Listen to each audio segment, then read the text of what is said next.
سر آج کل سیاسی بیٹھکوں کی رونقیں آپ بہت بڑھا رہے ہیں، اندر کی خبر کیا ہے وہ شیئر کریں ہمارے ساتھ تحریک عدم اعتماد سے متعلق۔ اندر کی خبر ایک لفظ میں کہوں تو کنفیوژن بڑھا دیا ہے۔ اپوزیشن کا یہ کمال ہے کہ عدم اعتماد کی تحریک جس میں خود اپوزیشن کی جماعتیں سنجیدہ نہیں ہیں اور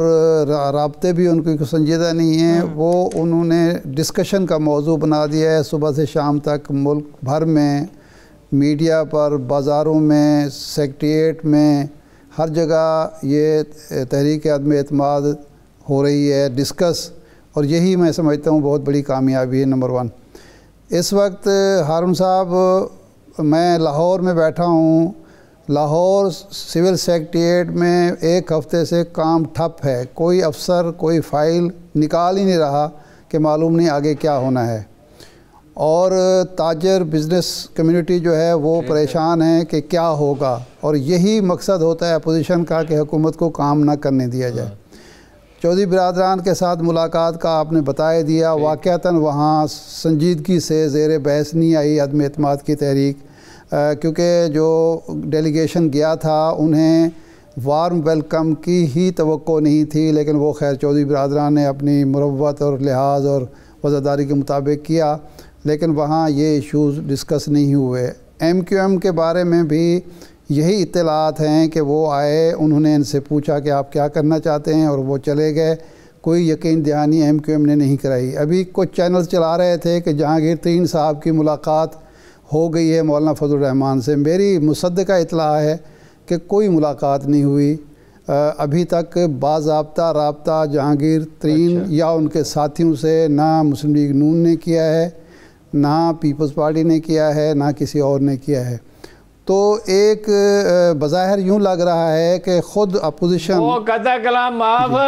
جی ارشاد عارف صاحب جی قطع کلام معاف تو صحیح جان دے ہو جہانگیر ترین صاحب کو صحیح جان دے ہیں، جی جی وہ کوئی کمٹمنٹ کرے گا، کوئی بات ہے، کوئی بات سمجھ میں آتی ہے کہ اس کو کوئی کمٹمنٹ کر لے گا؟ بالکل بالکل بالکل۔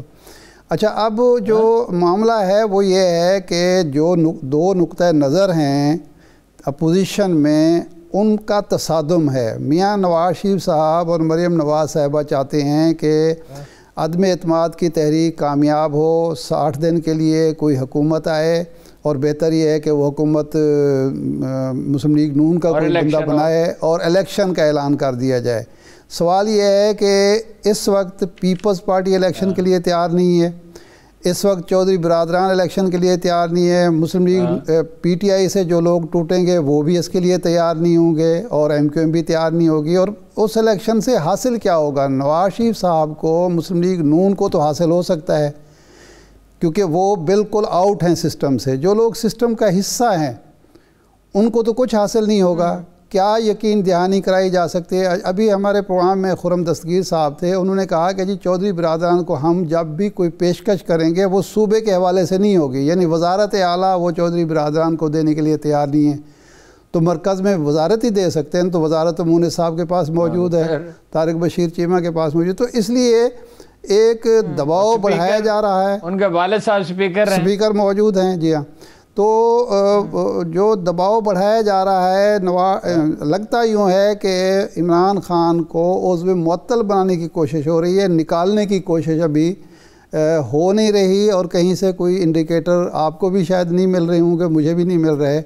کہ ابھی فوری طور پر نکالا جا رہا ہے، کیونکہ ہم نے تو ہر جگہ پوچھا ہے، کہیں سے کوئی سیریس کوئی پلان ہے ہی نہیں۔ جی ایک پلان ہوتا ہے نا بھئی، یہ حکومت نکالنے کے بعد اپوزیشن متفق کو کچھ نہیں، مجھے تو وہ یاد آ رہا ہے 69 کا زمانہ، اپوزیشن جب 69 میں نوابزادہ نصر اللہ خان ایوب خان سے مذاکرات کر رہے تھے،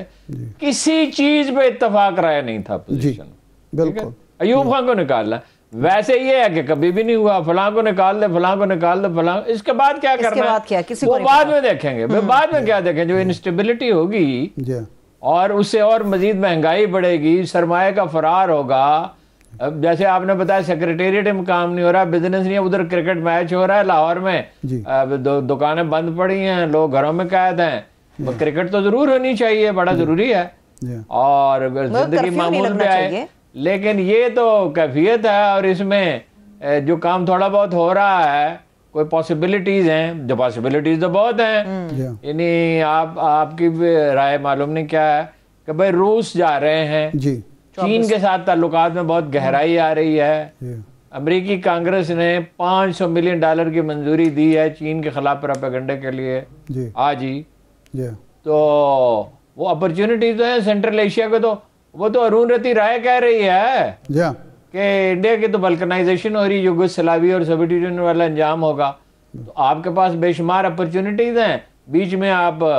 حکومت بدلنے پہ لگ گئے، تو بھئی جو آپ نے کرنا ہے وہ 1 سال کے بعد کر لیں۔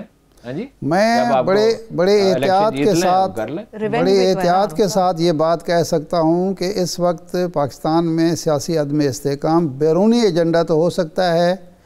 مقامی مفاد اور مقامی ایجنڈا ہو نہیں سکتا، کیونکہ اس کا کوئی فائدہ نہ سیاست کو ہونا ہے، نہ جمہوریت کو ہونا ہے، نہ پارلیمانی نظام کو ہونا ہے۔ ایک جو اس طرح کی کنفیوژن میں اگر کوئی ایسا واقعہ ہو جائے، جہاں ان کو بھی نہیں، کو کیا فائدہ ہوگا؟ نواز شریف صاحب تو وزیر اعظم نہیں بن سکتے، شہباز شریف کو بنانا نہیں چاہتے، بیٹی کا راستہ بھی اتنا ہموار نہیں ہے، بیٹی کا بھی ابھی کوئی پتہ نہیں ہے کیا ہوگا، کیا عدالت فیصلہ کرے گی۔ بہرحال اس وقت بظاہر یہی لگ رہا ہے کہ اور سب سے اہم بات یہ ہے، یہ بتائیں یہ بتائیں کہ جب تک اسٹیبلشمنٹ کے ساتھ انڈرسٹینڈنگ نہیں ہوتی، دیکھیے نا جہانگیر کرامہ جیسا نرم خو آدمی، اپنا وہ جو تھے بلوچستان سے جو عبدالوحید کاکڑ صاحب، ہاں جی، جنہوں نے ایکسٹینشن لینے سے بھی انکار کر دیا تھا، جو بات ہی نہیں کرتے، اچھا پھر یہ تو کینی صاحب کا کوئی عمل دخل ہی نہیں تھا اور لا تعلق تھے وہ، انہوں نے ان کو دھاندلی سے بھی نہیں روکا 2013 میں، تو ان سے بھی اظہار نفرت ہی کرتے تھے نا یہ، تو یہ ان کے ساتھ معاملات کیسے، کیا یہ ایک ریئلٹی نہیں ہے کہ پاکستان کی خاص نوعیت ہے، اس میں اسٹیبلشمنٹ کا ایک رول رہے گا ہمیشہ، تو وہ بھی کچھ پتہ نہیں ہے کیا ہوگا۔ یہ کہتے ہیں پیپلز پارٹی کو کیا ملے گا جی؟ کچھ بھی نہیں۔ ہارون صاحب یہ کہتے ہیں، مسلم لیگ کے لیڈر صاحبان 2 باتیں کہتے ہیں۔ نمبر 1 تو کہتے ہیں کہ جی ہمیں یہ یقین دہانی زرداری صاحب اور فضل الرحمان صاحب کرا رہے ہیں کہ اسٹیبلشمنٹ اس وقت غیر جانبدار ہے، اور اس کے میں انہیں جواباً یہ کہتا ہوں کہ 89 میں بینظیر بھٹو صاحبہ کے خلاف پنجاب حکومت اور صدر غلام اسحاق خان اور chief army staff general Aslam Beg موجود تھے اپوزیشن کی پشت پناہی کے لیے، لیکن عدم اعتماد کی تحریک اس وقت بھی ناکام ہوئی تھی، بلکہ 4 ممبران اپوزیشن کے آئے گئے کہ ٹوٹ گئے تھے ادھر چلے گئے تھے۔